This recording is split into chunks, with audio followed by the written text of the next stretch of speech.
আজকে সকালবেলা চিন্তা করতেছি কিতা রান্না করুম, কিতা খামু আজকে। তারপরে ফ্রিজে আসলো ঝিঙ্গা আর চিংড়ি মাছ, তো ভাবলাম ঝিঙ্গা আর চিংড়ি মাছই কইরা নেই। তো বয়াইলাম, ঝিঙ্গাটা সাতলানো হইলো, তারপরে ঝোল দিলাম একটু। ঝোল দেওয়ার পরে এই তরকারিটাতে এখন চিংড়ি মাছ দিলাম।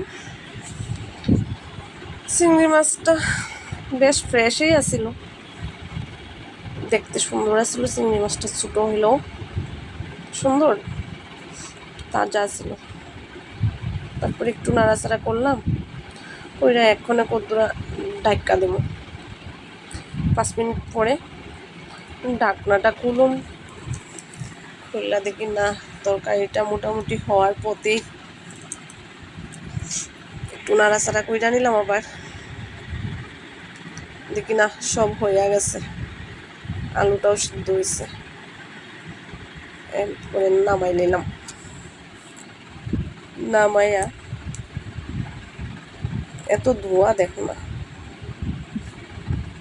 তারপরে এখন ডেক্কা দেখতে কেমন হয়েছে একটু কইও তো, কমেন্টে কইলেই হইব।